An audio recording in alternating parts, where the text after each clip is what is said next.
everybody, my name is Patrick, but my friends call me Pat. And you know, in ancient Greece, debating used to actually mean something. If you were good enough at debating, if you were, a master debater, okay, I'm sorry, you literally would be elected to be the king, kind of, probably. Fact check checks out. And in old-timey America, before we invented anything better to do, invented such wonderful things like TikTok, people would literally go into the town square to watch people debate. People would watch two guys, it was always guys because women were unfortunately marginalized, and they would watch them share their arguments, make their debates, and people in the crowds would silently pretend that they weren't bored as shit.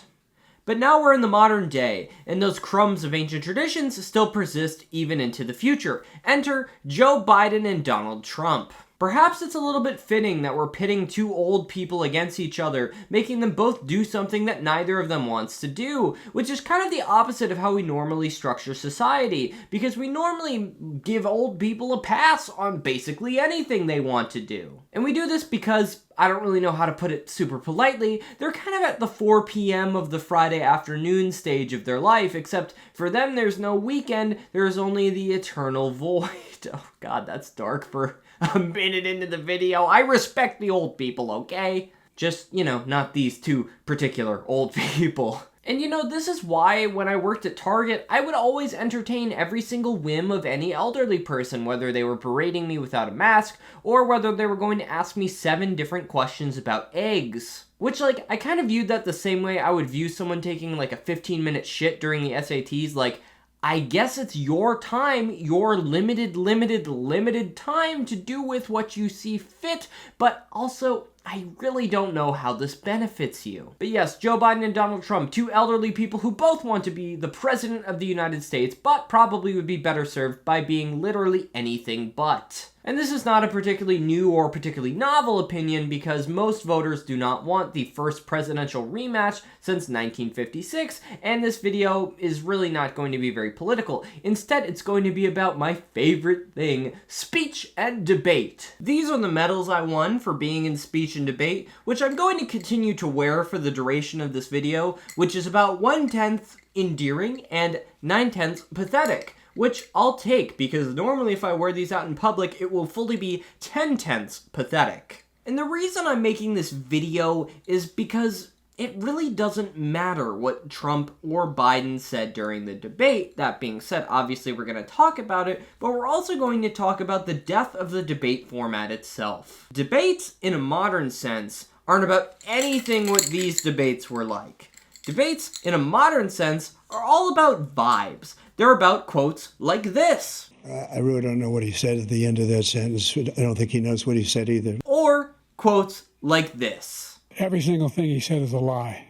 Every single one. Truth, in a very real sense, actually has very little bearing on the outcome at all. And in fact, the idea of a modern presidential debate is an incredibly new phenomenon. It really didn't start to take shape until 1960 with John F. Kennedy versus Richard Nixon. And the Nixon-Kennedy debate actually is a precursor to exactly the phenomenon that I want to talk about regarding the Trump-Biden debate, because Nixon was viewed to be the winner by people who listened to that debate on the radio.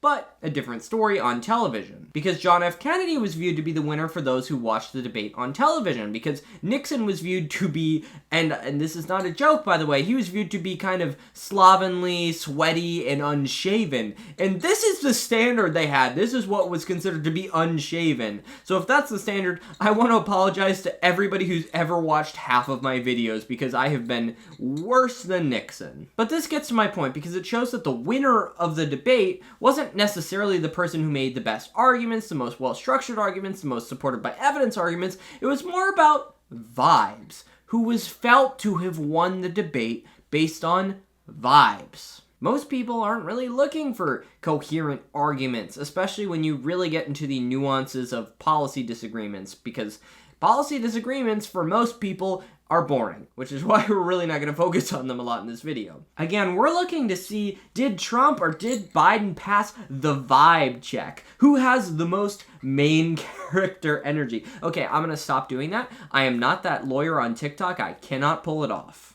Where are you headed to? I'm finna go to my old lady's crib. She's going sicko mode. If I don't bust my gat to get her med soon, she could... Bless up. But the answer, unfortunately, to both those questions would probably be Trump. I'm not here to claim that Biden won the debate because I have 2 eyes and I have 2 ears and I have common sense. And unfortunately, Joey B did not put it away tonight. Never heard so much malarkey in my whole life. And believe me, that's hard for me to admit. Not just because I want to live in a world where gay people have rights, but because Donald J. Trump has personally wronged me in the last season of The Celebrity Apprentice.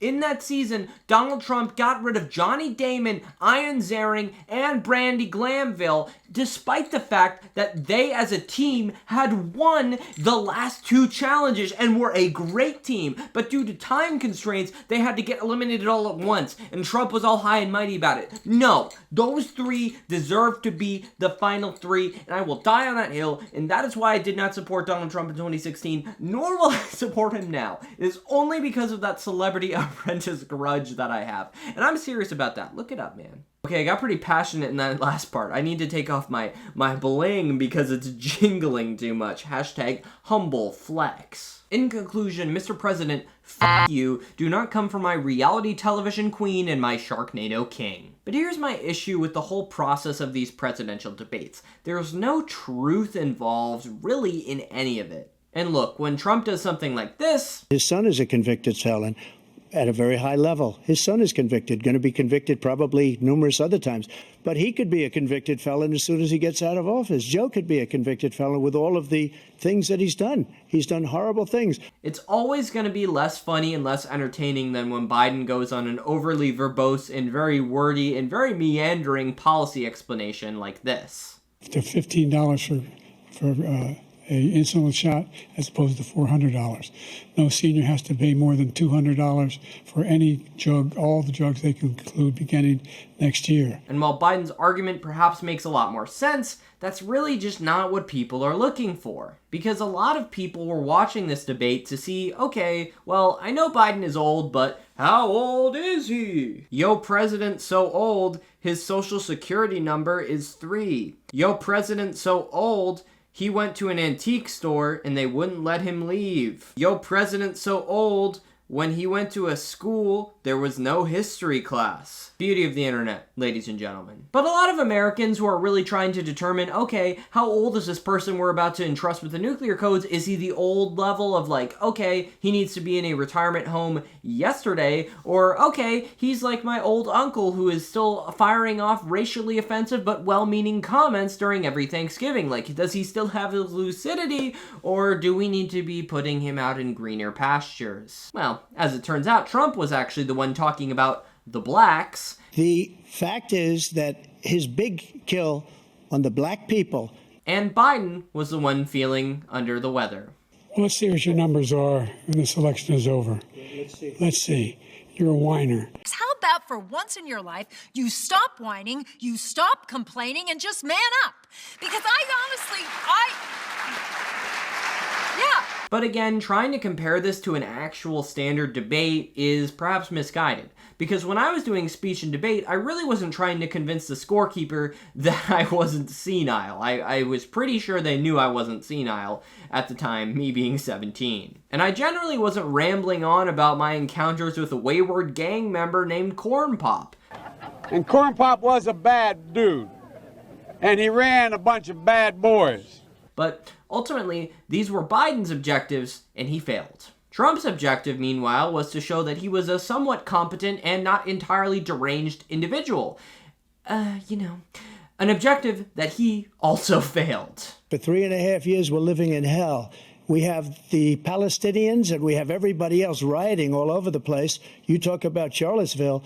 This is 100 times Charlottesville, 1,000 times. The whole country is exploding. It's just that when you fail next to somebody who's also failed, you kind of look a little bit like a genius. My lab partner in AP Physics would routinely get, test scores in the 60s, and I would get mine in the 70s, so I'd feel pretty good about myself. And, my lab partner would ultimately go on to be a well-respected lawyer, while I'm going on to be a medium-respected YouTuber. So, who really got the last laugh? All this is to say is that a lot of the nuances and rhetorical devices and arguments made during these presidential debates really don't matter that much, because what resonates with voters is really not the nuances of these policy arguments. I went to the World War II cemetery, World War I cemetery he refused to go to. He was standing with his 4-star general, and he told me, he said, I don't want to go in there because they're a bunch of losers and suckers.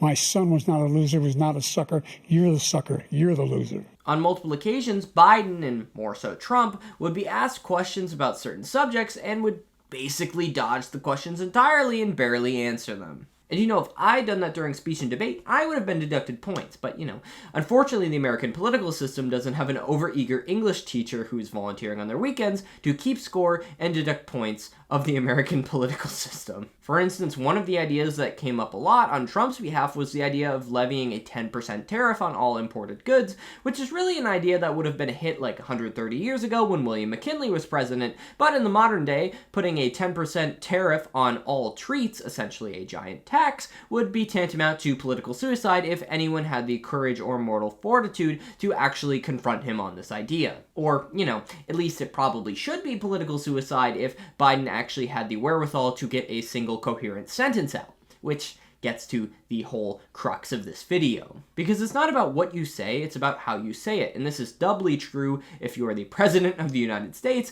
and this is a debate being televised all across the world, rather than being not televised and being in front of 5 people in a classroom in an abandoned school during a Saturday at 9 a.m. Because here's the reality. As much as I talk about this golden age of me being in speech and debate and not yet having been in 2 ruinous and abusive gay relationships that have ruined my capacity to ever feel happiness again, there are still standards.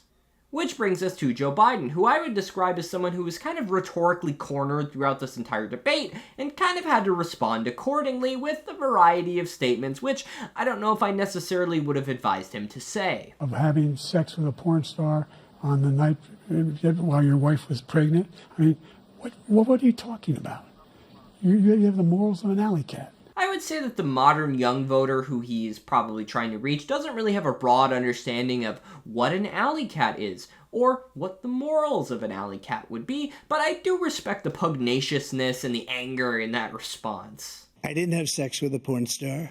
And as much as Biden is right here with this argument, it really signals we've reached a new low, a new pathetic low in American politics.